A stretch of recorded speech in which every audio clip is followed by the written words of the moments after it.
आज की कहानी है आत्मसम्मान। कमली, कल से खाना नाश्ता तुम ही बना दिया करना, उसके लिए तुम्हें मैं अलग से 5,000 रुपये दे दिया करूँगा, ठीक है ना? हाँ भैया, मनीष के पूछने पर कमली तपाक से बोली। उसके चेहरे पर खुशी के भाव थे। सिंक में रखे बर्तनों को साफ करते हुए मन ही मन कुछ हिसाब लगाने लगी, लेकिन पास ही खड़ी दिव्या का मूड ऑफ हो गया था। उसने मनीष को घूर कर भी देखा, जैसे वह कह रही हो, अच्छा तो जनाब को अब मेरे हाथ का खाना भी अच्छा नहीं लगता। जवाब ने मनीष मुस्कुरा दिया और ऑफिस चला गया। शाम को घर आने पर मनीष ने आवाज लगाई, दिव्या यार एक कप चाय तो पिला दो। दिव्या मनीष को चाय का कप थमाकर जाने लगी। मनीष ने उसका हाथ पकड़ लिया और अपने पास बिठा लिया और चाय पीती हुई उसकी तरफ देखा, फिर बोला, मैं जानता हूँ कमली को खाना बनाने की बात को लेकर तुम मुझसे नाराज हो, परंतु मैं और क्या करता, ऐसा करना जरूरी था। ऐसा करना क्यों जरूरी था, जरा मैं भी तो सुनूं। गुस्से से मनीष को देखते हुए दिव्या ने सवाल किया।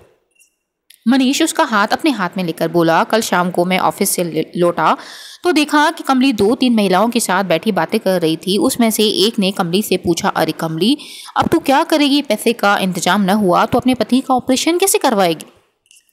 तभी दूसरी ने कहा, तू तो कहती थी कि तेरे दीदी और साहब बहुत अच्छे हैं, तो तू उनसे ही क्यों नहीं मांग लेती? तब कमली बोली, तू तो ठीक कहती है चंदा कि हमारी दीदी भाई लोग बहुत अच्छे हैं, लेकिन क्या है ना कि पिछले साल भी बरसात में हमारी छत टपक रही थी, तो तब उसे बनवाने के लिए मैंने दीदी से 1,000 रुपये मांगे थे। रुपए लेते वक्त मैंने उनसे ये कहा था कि अगले महीने की पगार से काट लेना, और जब अगले महीने की पगार से उसने 1,000 रुपये काटने की कहा तो दीदी मुस्कुराते हुए बोली, अगली बार। लेकिन जानती हो चंदा, दीदी का अगली बार कभी नहीं आया। उन्होंने पैसे वापस ही नहीं लिए। अब ऐसे भले लोगों से बार बार पैसे मांगना क्या अच्छा लगता है? अपने ऊपर पाप चढ़ाने जैसा है। इसलिए मैं चाहती हूँ कि कहीं खाना बनाने का काम मिल जाता, 2-4 महीनों में पैसा जमा हो जाता, फिर बस इसलिए मैंने कमली को खाना बनाने के लिए कहा, ताकि वो पति के ऑपरेशन के लिए पैसे उसे मिल जाएंगे और उसका आत्मसम्मान भी बना रहेगा। हाँ, तुमसे पूछा ही नहीं, ये गलती मुझे अवश्य हो गई। लेकिन अब तुम ही बताओ दिव्या, क्या पूछने की जरूरत थी? नहीं मनीष, बिल्कुल भी नहीं, मैंने आपको गलत समझा, मुझे माफ कर दीजिए। कहते हुए दिव्या भावुक हो गई और मनीष के गले लग गई।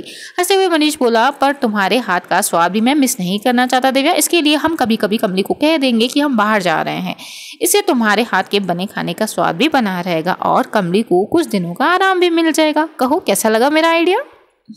एक्सीलेंट। खुशी से दिव्या मनीष की गले लग गई और दूर खड़ी कमली, जो कि थोड़ी देर पहले ही घर में घुसी थी, उसने दोनों की बातें सुन ली और उसकी आंखें भर आईं।